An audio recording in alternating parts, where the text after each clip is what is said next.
সবাই একটু কি বলে ভালো থাকো, সুস্থ থাকো। আর দেখা হবে আবারও তোমাদের সাথে, হয়তো এই কোর্সে আর হচ্ছে না, এখন শেষ করে দেওয়া লাগতেছে। সবসময় ভালো থাকবা। এবং আমি কি বলে যে তোমাদের জীবনে অনেক শর্টকাট থাকতে পারে। যেমন আজকে একটা মজার গল্প বলি। আমাদের ইডিআই 2.0 আজকে শেষ, প্রায় শেষ ক্লাস ছিল, আরেকটা ক্লাস হলে ইডিআই 2.0 শেষ হয়ে যাবে। তো ওখানে হঠাৎ করে আজকে একজন বলছে, ভাই আপনার পাঞ্জাবিটা তো অনেক সুন্দর, পাঞ্জাবিটা কত নিচ্ছে? তো নর্মালি আমি বলছি এটা কত নিচ্ছে, 4,000 টাকা নিচ্ছে। তখন কমেন্ট আসে, ওরে ভাই কি বলো, 4,000 টাকা পাঞ্জাবি, ঠিক আছে, পরে আবার ফোনটা দিচ্ছে, এই ফোনটা বলছে।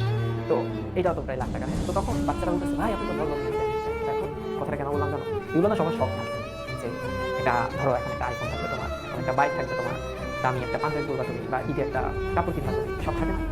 এটা আমারও ছিল। তোমরা যখন তোমাদের মতো ছোট ছিলাম আমারও ছিল, কিন্তু সত্য কথা কি জানো, ওই টাইমে আমার কাছে এগুলো ছিল। এটা বাস্তব এবং এটা মানতে সত্য। সবাই সোনার চামচ নিয়ে জন্মগ্রহণ করে না। তোমাদের পজিশনে আমি 10 বছর আগে ছিলাম, হ্যাঁ, তখন আমার কাছে এগুলো ছিল না। আর এটাই নর্মাল লাইফ, যে এই বয়সে তুমি এগুলো চাইও পাবা, ঠিক আছে?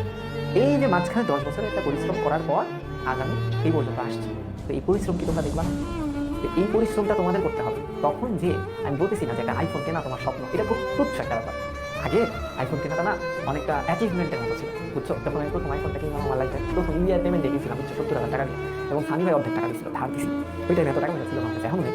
তো ওইটা কেনার পর না আমার মনে যে খুশিটা লাগছে, বিশ্বাস করো, এটা একটা লেটেস্ট মডেলের ফোন, হ্যাঁ, এটা কেনার পর না সেই খুশিটা লাগে না। তখন না আমি শখ পূরণ করছি, বাট এখন কিন্তু আমি শখ পূরণ করি না।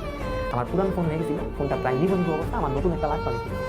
কেন বললাম এই কথাটা? 2 দিন আগে আমার একটা আসলো, কি বলে, ওই যে স্টোরি রিমেম্বারে আসেন, দেখলাম 3.5 বছর আগের একটা, 3 বছর আগের একটা বাইকে একজন আরেকজন, আমার একটা ফ্রেন্ড আছে ইউনিভার্সিটি জাহিদ, ওর বাইকে বসে আমি ছবি তুলতাম।